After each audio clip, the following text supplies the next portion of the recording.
안녕하십니까, 김성봉입니다. 이번 만남에서는 지난 만남에서 예고해 드렸던 대로 종전자산 감정평가, 종후자산 감정평가, 그리고 종후자산 감정평가에 기초하여 도출되는 조합원 분양가에 관하여 정리하는 두 번째 만남을 가져보도록 하겠습니다. 여기에 제시되어 있는 세 가지 주요 내용 가운데 있어서 지난 만남에서 종전자산감정평가는 정리를 마무리 지었고요. 이번 만남에서 다룰 두 가지 내용 확인해 보도록 하겠습니다. 먼저 종후자산감정평가에 기초한 조합원 분양가에 관하여 정리하고요. 그런 후 종전자산감정평가, 종후자산감정평가와 조합원 분양가와의 관계에 관한 실제 사례 비교를 하도록 하겠습니다. 이 세 가지 조합원 분양가에 관하여 비교 정리해 드리도록 하겠습니다.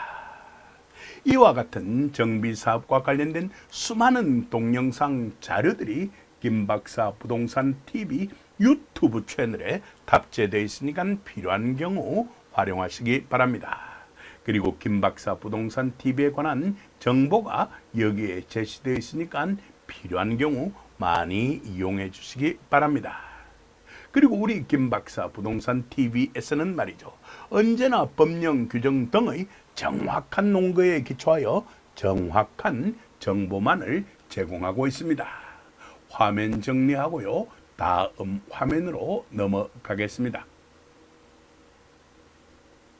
예고 드렸던 대로 종후자산 감정평가 정리해 보도록 하겠습니다.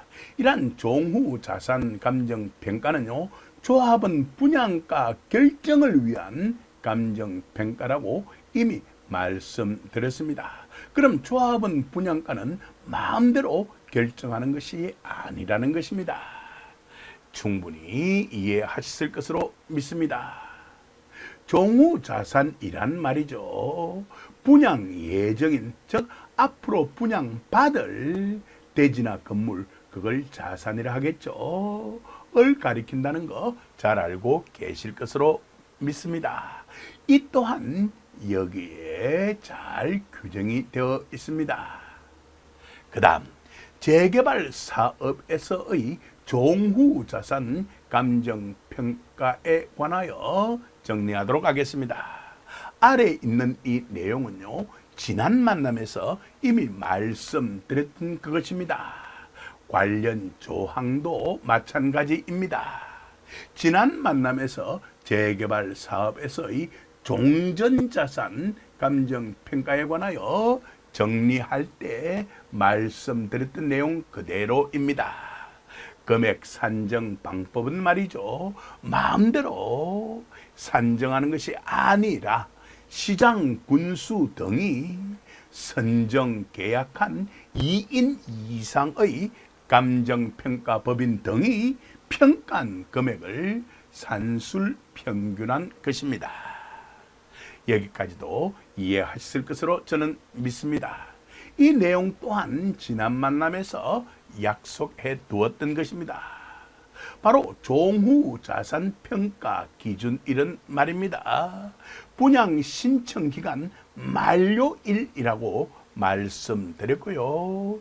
여기에 관련 조항 정리해 두었습니다. 이에 비하여 종전자산 평가 기준일은 사업시행계획인가 고시일이라고 말씀드렸고요. 이 두 가지 기준일 사이의 차이는 5개월, 6개월, 7개월, 8개월 정도 벌어질 수 있다는 것까지도 말씀드렸습니다. 여기까지도 핵심적인 내용은 파가 있을 것으로 믿습니다.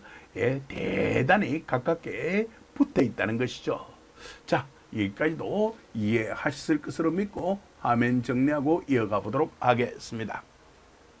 그래서 종후자산 감정평가라는 것은요, 종전자산 감정평가와 밀접한 관련성을 맺는다라고 할 수가 있는 것입니다.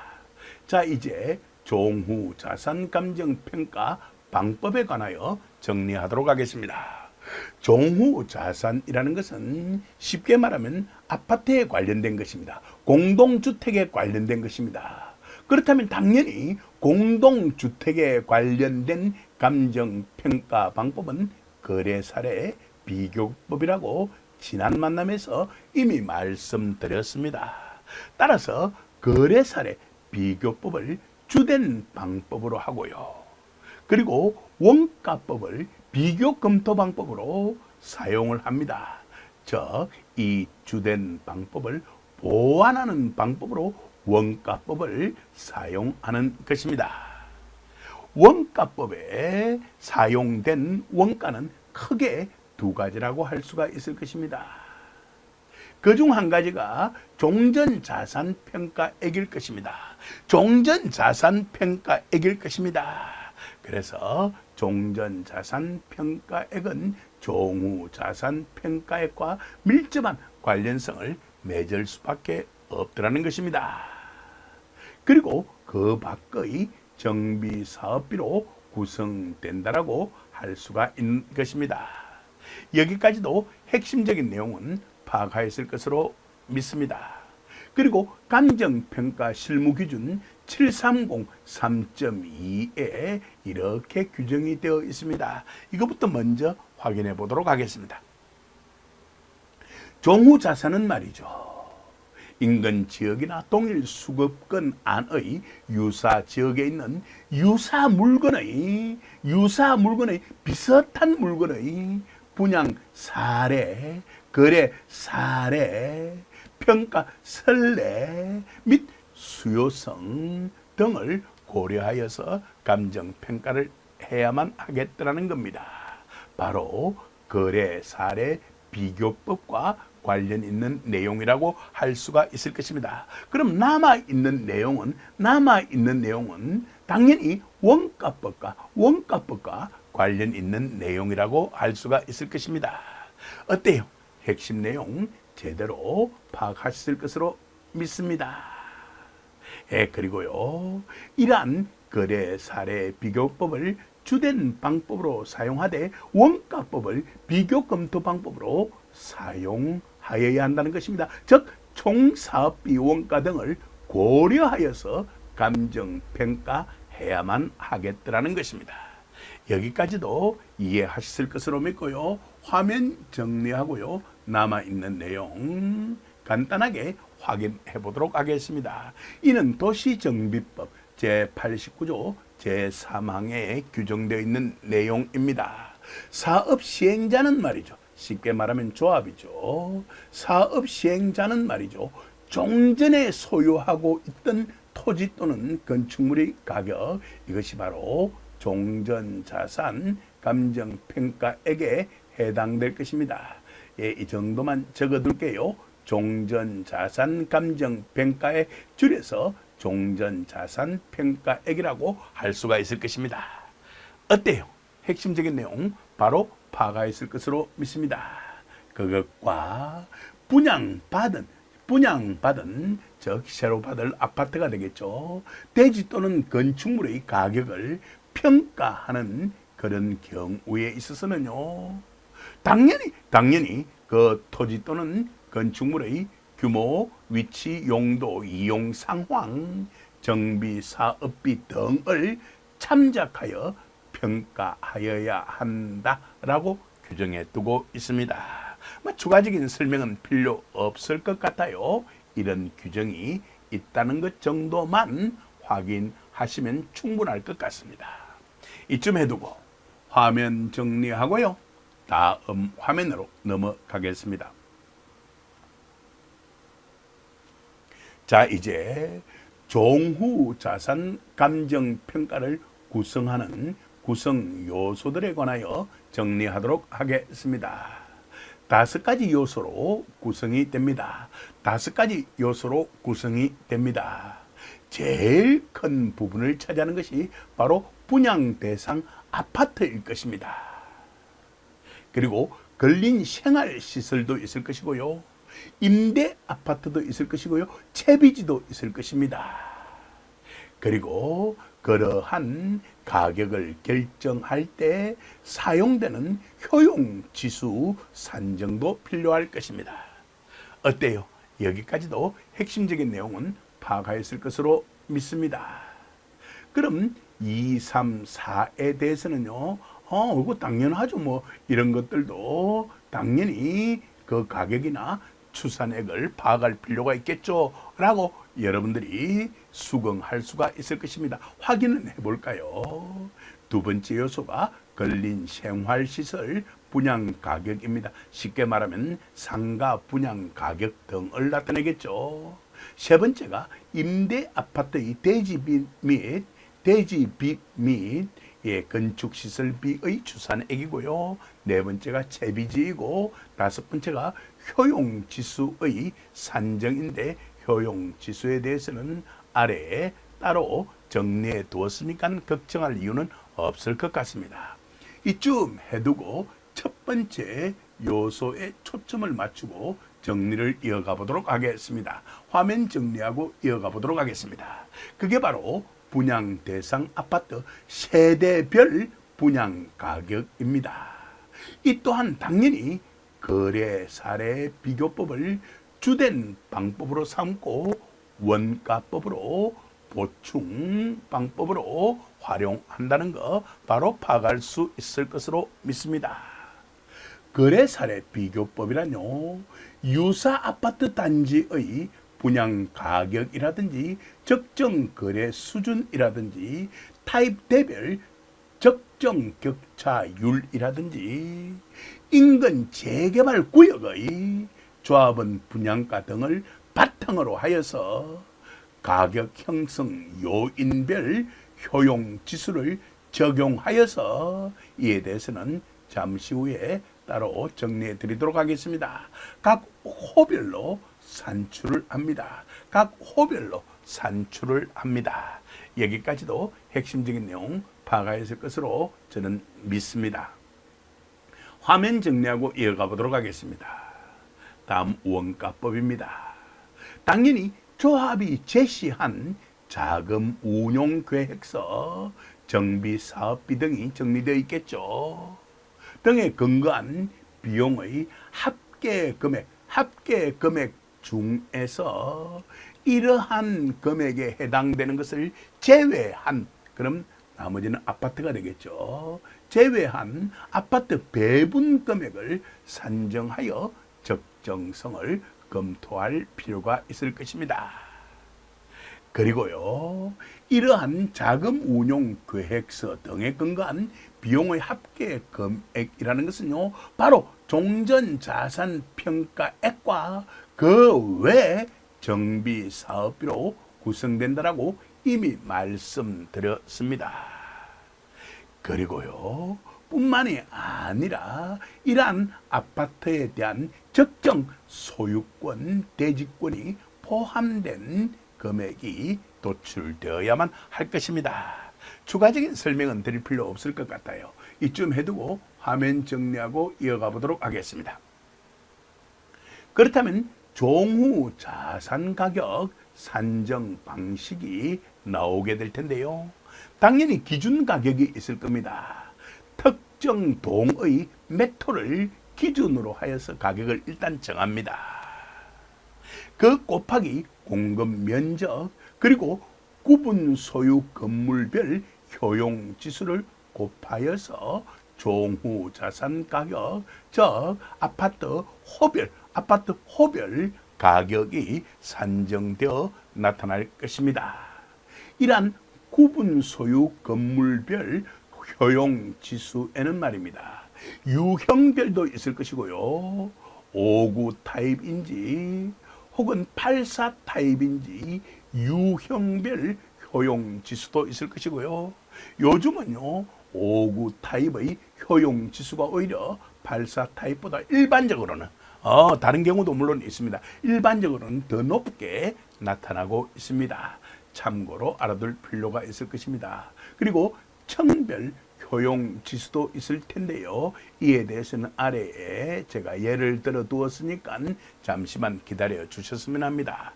그리고 향별 효용 지수도 있는데요. 즉 방향에 따라서 그 효용 지수 쓰임새가 나오는 지수가 달라지더라는 겁니다. 그리고 동별, 동라인별, 그리고 기타 지수를 곱하여 얻는 값이 구분 소유 건물별 효용 지수가 되는 것입니다. 화면 정리하고 이어가 보도록 하겠습니다. 예를 들어 보도록 하겠습니다. 먼저 향별 정리해 보도록 하겠습니다. 남향이 지수가 가장 높아요. 예, 여기에 오자가 나타났네요. 1.02입니다. 1.02입니다. 남향이요. 그리고 동향이 가장 낮게 나타납니다. 이 예를 든 아파트의 경우에 있으면요, 그 지수가 0.97로 나타납니다. 나머지 방향은 그 사이에 자리 잡는 것입니다. 여기까지도 핵심적인 내용은 파악하였을 것으로 믿습니다. 이제 층별 효용 지수 정리해 보도록 하겠습니다. 최고층이 27층인 경우 총층이 27층인 경우에 있어서 말입니다. 지수가 1로 나타나는 층은 바로 10층에서 15층까지입니다. 더 높으면 높을수록 그 효용 지수는 커지고요. 낮으면 낮을수록 그 효용 지수는 더 낮게 나타난다는 거 파악할 수 있을 것으로 저는 믿습니다. 그럼 최고층에 해당하는 24층부터 27층까지의 효용 지수는 1.03으로 나타나고 있고요. 그리고 최고 효용 지수가 낮은 층은 1층으로서 0.89로 나타나고 있습니다.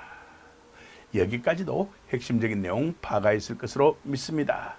그래서 조합은 분양을 할 경우 추첨을 하게 될 텐데요. 그때 최고층에 걸리게 된다면은 낮은 층보다 효용 지수가 높기 때문에 거래할 때 좀 더 높은 금액을 받을 수 있다는 것을 알 수 있었을 것으로 저는 믿습니다. 자, 여기까지도 핵심적인 내용 파악했을 것으로 믿고요. 화면 정리하고 다음 화면으로 넘어가겠습니다. 자, 이제 예고드렸던 대로 부산 지역에 소재하는 세 곳의 재개발 사업구역의 조합원 분양가를 비교 정리하도록 하겠습니다. 참고로 말씀드리자면 C구역은요, 재정비 촉진 지구 내에 있는 구역입니다. 이러한 재정비 촉진 지구 내에 있는 구역의 재개발 사업을 규율하는 법이 도시 재정비 촉진을 위한 특별법이라는 거 잘 알고 계실 것으로 믿습니다. 이러한 내용에 대해서도 제가 이미 정리해 드린 바 있으니까 필요하다면 검색을 하셔서 확인해 보시면 될 것 같습니다. 이러한 도시 재정비 촉진을 위한 특별법의 공식 약칭은 도시재정비법입니다. 도시재정비법입니다. 이러한 도시재정비법이라는 것은요, 도시 및 주거환경 정비법에 대한 특별법으로 볼 수가 있는 것입니다. 도시 및 주거환경 정비법의 공식 약칭은 도시정비법입니다. 어때요? 바로 도시재정비 촉진을 위한 특별법의 경우 제자가 하나 더 그 약칭에 들어가 있다는 것을 파악할 수 있을 것으로 믿습니다. 이쯤 말씀드리고 이어가 보도록 하겠습니다. 이 내용을 제대로 이해하기 위해서는요, 지난 만남, 그리고 이번 만남 앞쪽에서 정리했던 내용을 제대로 파악해 둘 필요가 있습니다. 간략하게 재점검부터 하도록 하겠습니다. 조합원 분양가라는 것은요, 종후자산 감정평가에 기초하여서 도출된다라고 말씀드렸고요. 이러한 종후자산 감정평가를 하는 주된 방법은 거래 사례 비교법이라고 말씀을 드렸습니다. 이 정도만 적어둘게요. 그리고 종된 방법은 원가법이라고 말씀을 드렸습니다. 원가법으로 처리할 때 원가를 구성하는 두 가지 요소가 바로 종전자산 감정평가액과 종전자산 감정평가액과 그 밖의 정비사업비라고 이미 말씀드렸습니다. 그리고 이러한 종후자산감정평가라는 것은요, 종전자산감정평가와 밀접한 관련을 맺고 있다라고 말씀을 드렸고요. 종전자산감정평가를 함에 있어서 재개발 사업구역의 경우 단독주택이 월등히 많습니다. 그리고 단독주택은 토지와 건축물로 나누어 감정평가를 하는데 그 액수 대부분은 바로 토지입니다. 토지는 공시지가 기준법에 의해서 감정평가를 한다라고 말씀드렸고요. 그 기준은 표준지 공시지가라는 말씀도 이미 해드렸습니다. 어때요? 이제 여러분들이 내용을 알고 보면은 왜 이러한 내용들이 나타나는지 정확하게 이해할 수가 있었을 것으로 저는 믿습니다. 그리고 이러한 종전자산감정평가의 평가기준일이 사시인가 고시일이라고 말씀드렸습니다. 추가적인 설명은 필요 없을 것 같아요. 여러분들께서 잘 알고 계시는 것처럼 2021년 이후 부동산 가격이 급등하였습니다. 그렇다면 공시지가도 따라서 상승하였습니다. 그렇다면 A 구역의 경우 사시인가 고시가 2020년 12월 달에 이루어졌습니다. 그럼 이 경우에 있어서 공시지가는 높지 않았을 것입니다. 대단히 운 좋은 조합이라고 할 수 있습니다. 결과적으로요. 종전자산 감정평가액 총액이 대단히 낮았습니다. 따라서 그에 기초하여서 이루어지는 종후자산 감정평가액 그리고 그에 기초하여 도출되는 조합원 분양가도 이렇게 낮게 책정될 수가 있었던 것이었습니다. 어때요? 여기까지도 핵심적인 내용 파악하였을 것으로 믿습니다. 그리고 이 구역의 경우 주변에 재개발 사업이 활발하게 추진되지 않았습니다. 그럼 거래사례 비교법에 따른다 하더라도 조합원 분양가를 높게 책정할 수가 없었던 것이었습니다. 대단히 운 좋은 조합입니다. 따라서 이 조합의 경우 사업성은 자연스럽게 높을 수밖에 없고 비례율도 자연스럽게 확보될 수도 있을 것입니다. 어때요? 이러한 내용을 알고 파악한다면 서로 간의 다툼은 없을 것이라고 저는 믿습니다. 자, 참고로 A 구역의 표준지 공시지가 변동 추이를 살펴보도록 하겠습니다. 두 개 필지를 제시하였습니다. A1 필지는 구역 내 표준지이고요. A2 필지는 구역 밖 표준지입니다. 참고로 이 구역의 경우 정비사업구역 지정으로 말미암아서 용도지역이 바뀌어졌습니다. 따라서 이전의 용도지역에 기초하여서 결국 종전자산 감정평가를 하기 위해서는 구역 밖 표준지를 비교 표준지로 삼을 수밖에 없었을 것입니다. 하지만 여러분들의 편의를 위해서 구역 내 표준지의 경우도 제가 이렇게 자료를 정리해 두었습니다. 비교해 보도록 하겠습니다. 먼저 구역 밖 표준지의 경우 2021년에 전년도에 비해서 16% 표준지 공시지가 상승이 있었습니다. 구역 내의 경우를 살펴보니까 17% 상승이 있었습니다. 대동소이하다라고 할 수가 있는 것입니다. 대동소이하다라고 할 수 있는 것입니다. 급격한 변화가 나타나지 않더라는 겁니다. 구역 바뀌든 구역 내든 상관없이 말입니다. 여기까지도 이해할 수 있을 것으로 믿습니다. 자, 이제 B구역의 경우 정리해 보도록 하겠습니다. B구역은 사업시행계획인가 고시일이 2021년 12월이고요. 그리고 이 구역의 관처인가는 2023년 3월 3일 이루어졌습니다. 필요해서 제가 적어 두었습니다. 조금만 기다려 주셨으면 합니다. 이 B구역의 경우에 있어서요, 거래사례 비교법에 따라 볼 때요, 2023년 3월 3일 이전, 구체적으로 2022년 9월달에 약 500m 떨어진 곳에서 재개발 사업의 준공으로 말미암아서 900여 세대가 입주를 하게 됩니다. 그렇다면 자연스럽게 거래사례 비교법으로 구하는 금액이 높아질 수밖에 없었을 것입니다. 뿐만이 아니라 이 구역의 표준지 공시지가 변동 추이를 살펴본 결과 편의상 B1 필지를 하겠습니다. 각 필지에 대한 지분이 필요하시면 다음에 제게 개인적으로 문의하시면 됩니다. 그리고 그러면은 제가 이 각 필지의 공시지가 변동 사항을 정리한 자료에 제시해 드리도록 하겠습니다.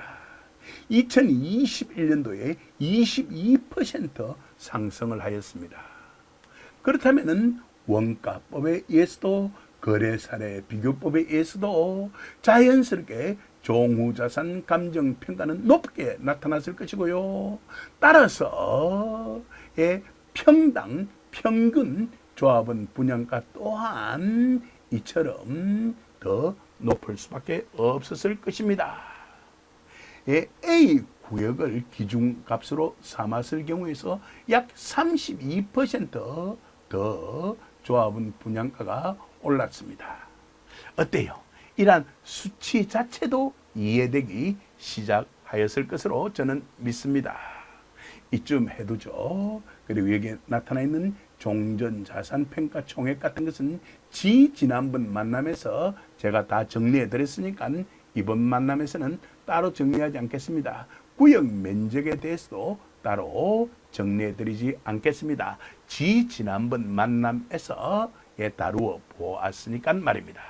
이쯤 해두고 이제 하나 남은 C구역의 경우 정리해 보도록 하겠습니다. 화면 정리하고 이어가 보도록 하겠습니다. 참고로 말씀드릴게요. C구역의 경우 현재 분양 신청 기간 중입니다. 7월 7일부터 8월 10일까지 말입니다. 따라서 조합원 분양 신청 안내서에 수록된 내용에 기초하여서 작성되었음을 밝혀드립니다. 그럼 C구역의 경우 표준지 공시지가 변동 추이를 살펴보도록 하겠습니다. C구역의 경우에 있어서는 말입니다. 거래사례 비교법에 따라 볼 때 말입니다. 2021년과 2024년에 말입니다. 2km 내외에 약 8,000세대가 입주를 하였습니다. 약 8,000세대가 입주를 하였습니다. 그렇다면 거래사례 비교법에 따른다 하더라도 종후자산 감정평가액은 상승될 수밖에 없었을 것입니다. 뿐만이 아니라 표준지 공시지가도 급등을 하였습니다. 그에 따라서 표준지 공시지가도 급등을 하였습니다. 자, 그래서 하나의 필지만으로는 조금 신뢰성이 약한 것 같아서 두 개의 필지를 이번에는 조사해 보았습니다. C1과 C2 필지 말입니다. 여기에 슬래시 사선을 그어서 구별해 보았습니다. 이 두 필지 모두 다 2021년에 무려 36% 상승, 2022년에 69% 상승, 공교롭게도 두 개 필지 모두 다 그 상승률은 동일하였습니다. 그리고 2023년의 경우에서는요, C1 필지는 86%, C2 필지는 87% 상승을 하였습니다. 2024년에는 각각 96%와 97% 상승, 그리고 2025년에는 무려 115%와 116% 상승을 하였습니다. 2020년에 비해서 거의 두 배 이상이 상승을 하였습니다. 그렇다면 거래사례 비교법에 의한다 하더라도, 또한 원가법에 의한다 하더라도 결국은 종후자산 감정평가액이 상승할 수밖에 없었을 것이고, 그에 따라 조합원 분양가도 타 구역에 비해서 월등히 더 높을 수밖에 없을 것입니다. 따라서 이 C구역의 경우에 있어서는 말입니다, 평당 평균 약 1,800만 원으로 조합원 분양가가 책정되었습니다. 이러한 사실을 안다면은 1,800만 원으로 책정된 것도 뭐 그렇게 높은 가격이 아닙니다 라고 여러분들이 수긍을 할 거예요. 거래사례 비교법으로 따르든 원가법으로 따르든 상관없이 말입니다. 어때요? 여기까지도 핵심적인 내용 파악하였을 것으로 저는 믿습니다. 그리고 이 내용 또한 지난번 만남에서 제가 정리해 드렸으니까 추가적인 설명을 드릴 필요는 없을 것 같습니다. 화면 정리하고 마무리 지어 보도록 하겠습니다.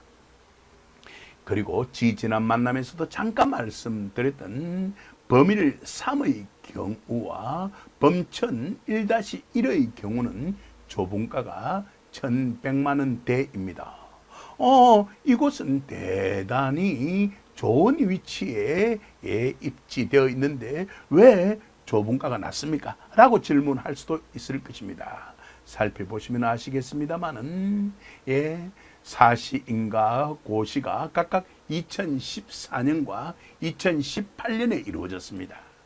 여러분들이 이쯤 말씀드리면, 그래서 낮을 수밖에 없겠군요 라고 수긍을 할 수가 있을 것입니다. 대연 3의 경우에 있어서는 사시인가 고시가 2017년에 이루어졌습니다. 조분가는 약 1,080만 원으로 책정되었습니다. 이 정도 하죠. 보다 더 자세한 내용을 알고 싶으실 경우에 있어서는요, 따로 만남을 가지든지 문의를 하시면 좋을 것 같습니다. 이번 만남은 이쯤에서 마무리 짓도록 하겠습니다. 긴 시간 동안 경청해 주셔서 진심으로 감사드립니다.